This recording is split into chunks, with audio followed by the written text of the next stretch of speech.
That's great. Thanks, Melina. Good morning, everyone. It's great to be here. So I'm going to be speaking to you about virtual or remote testing of FLS. These are my disclosures, which are not related to what I'll be speaking about. As Melina said, it would be easy to assume that remote or virtual testing originated as a result of the pandemic and everything we've gone through over the last couple of years. But actually, it's something that we've been working on as a FLS committee now for more than a decade. And originally, one of the real needs that we identified was through distance learning and telesimulation, which was a platform where we were able to teach FLS around the world, essentially using computers, webcam, video conferencing software. At the time was really Skype was most commonly used, and then connecting FLS boxes remotely. So you can see here this photo actually from 2007 of a surgeon in Botswana, Africa, who is learning FLS completely remotely. Now this program really expanded around the world. We were able to teach FLS to several countries and improve their laparoscopic skills. We were doing pre-testing and post-testing after a curriculum that we were training. But the crux of the issue was that after the training, in order to certify surgeons, we still needed to travel to each of these countries to test their skills and to proctor the exam in person. This was obviously costly. It took a lot of time. But what we realized as part of this experience over several years, here you can see me testing in person, but at the same time we always had some remote instructors that were also observing remotely, and we could see from preliminary data that it was in fact and should be entirely possible to administer the test remotely. So this led to a series of studies, and I'll just briefly go over some of the highlights.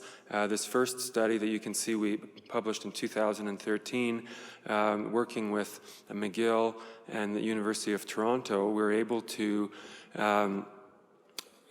essentially test 20 individuals remotely, completely remotely, with an on-site proctor that was there really only to observe or to correct any critical failures during the test.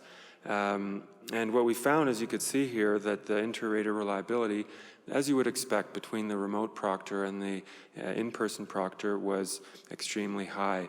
We did identify some barriers and some challenges as part of this feasibility study, and throughout the study we tried to address these, and we built on these challenges further in a second study that we published in 2016. This was funded by a CSIRT grant again. What we really wanted to do now was recognizing that this was something that we wanted to implement with FLS being a high-stakes exam, really needed to iron out the logistics of having a real test taker. How would they be registered for the exam?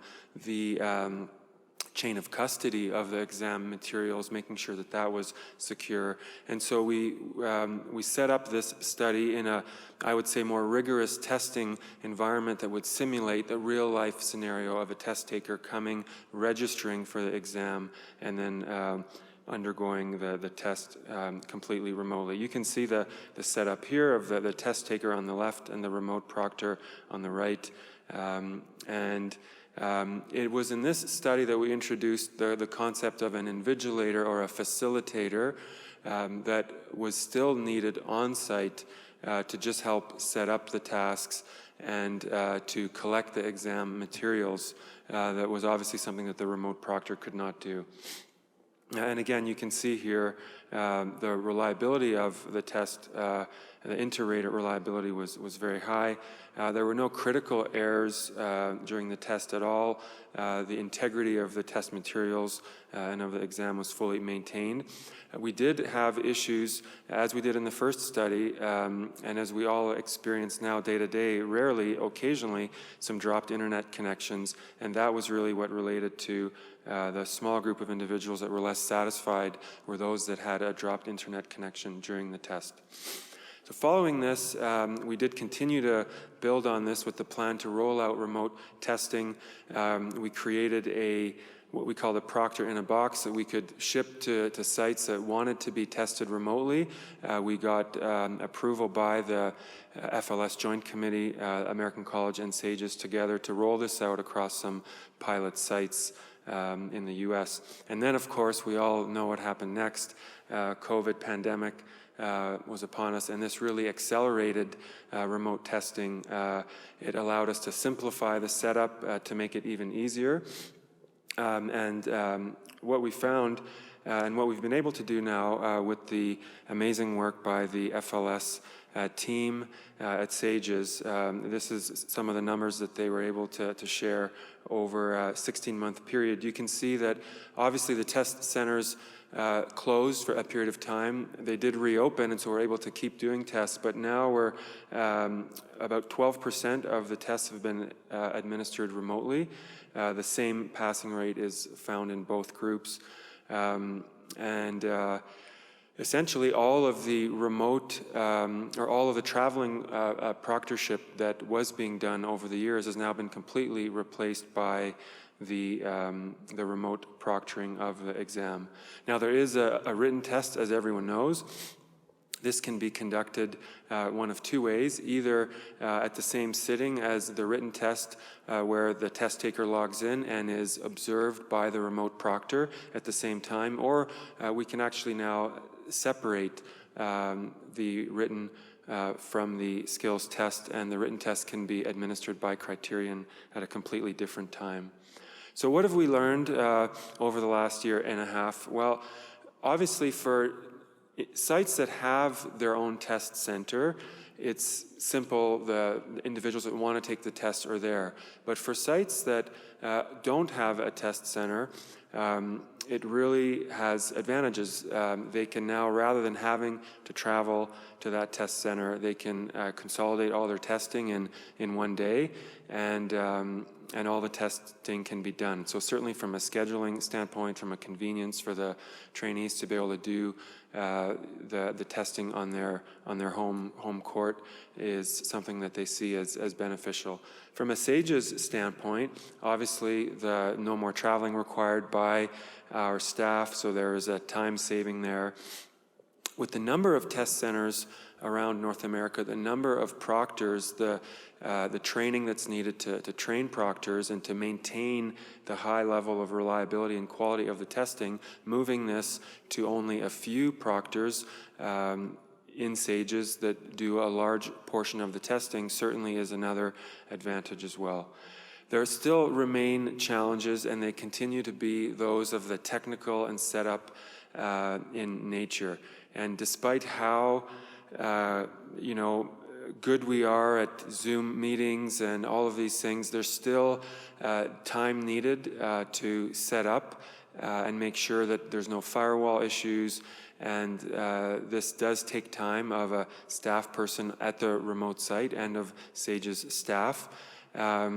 We still need to send the consumables for the test as well. And so these logistical issues, can be time consuming. And of course, needing to have that facilitator on site still is actually a person that is there taking their time helping to administer the test with the remote proctor. And so that is something that we do want to try to address. As you can imagine, for our international colleagues around the world, for test centers, international test centers, this really is valuable now to be able to do this fully remotely, and makes FLS much more accessible to any center around the world that would like to have on-site testing. So in terms of future directions, there's no question virtual or remote testing is here to stay. We've completely replaced the traveling proctor that was needed in the past. We have not been setting up new test centers currently because we don't see this as being necessary for the future. Current test centers now, really, you can transition to being a fully virtual test center if that is something that they are interested in. I show you just a photo of a dongle there that is really all that is needed, that can be ordered directly from where you get all of the FLS supplies, and allows you to do the remote testing with the box that you have. Moving forward and into the future, we are examining a potential transition to fully remote testing, including all current test centers. We do want to try to put in place more of a self-directed model to remove the need to have an on-site facilitator there. And of course, I think there's going to be huge opportunities for automated or AI type scoring as well into the future. Thank you very much.